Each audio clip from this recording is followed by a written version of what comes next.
For 40 years, anyone driving down Route 16 in West Virginia passed a massive, faded billboard. It displayed the faces of 5 children alongside a desperate question: kidnapped, murdered, or still alive? The mystery began on Christmas Eve, 1945, in the small Appalachian town of Fayetteville. George and Jenny Sodder, an Italian immigrant couple, were celebrating at home with 9 of their 10 children. The night unfolded with a sequence of chronological anomalies.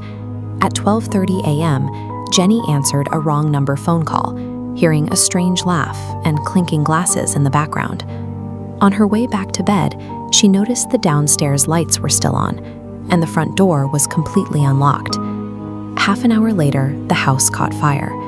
George, Jenny, and 4 of their kids managed to escape into the freezing night, but the 5 younger children, who had been sleeping in the upstairs attic, were trapped inside. George frantically tried to execute a rescue. His heavy work ladder was missing. His coal-hauling trucks wouldn't start.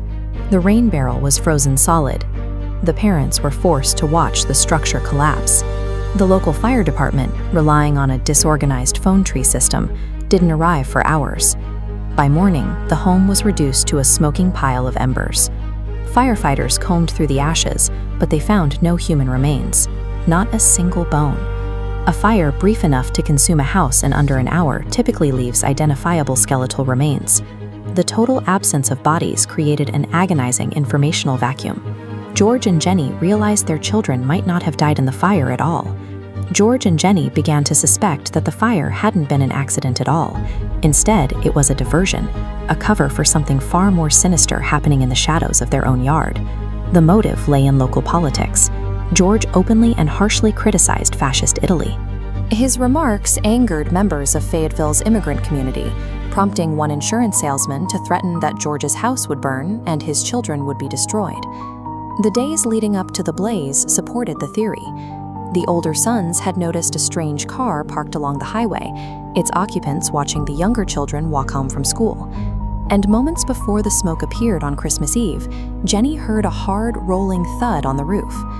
When the winter snow finally melted, the youngest daughter found a hard, green rubber object in the brush near the house. George concluded it was a military-style incendiary device, a pineapple bomb, that caused the thud and ignited the roof. The physical sabotage of the property became undeniable. The missing ladder was eventually discovered thrown down a nearby embankment, and investigators later confirmed the Sodder's phone line hadn't burned in the fire. It had been intentionally severed.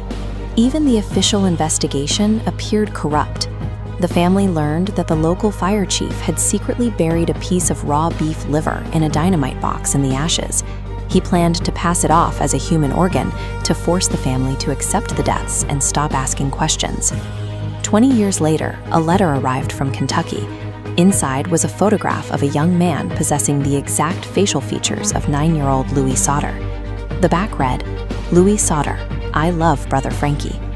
To the Sodders, these weren't coincidences. They were the mechanical parts of a targeted operation, one that suggested their children hadn't burned, but had been stolen away by the very people who had spent months threatening their lives. Decades later, investigators began looking at the fire through the lens of modern physics, starting with the one room the family hadn't fully accounted for, the basement. George Sodder ran a trucking company.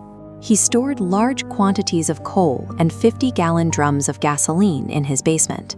When the second floor collapsed, the timber and the trapped children fell directly into those highly combustible fuel sources. The initial house fire lasted 45 minutes, but the basement burned for over 8 hours.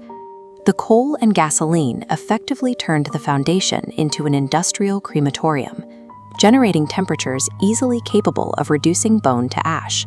Any fragile fragments that survived were likely destroyed 4 days later.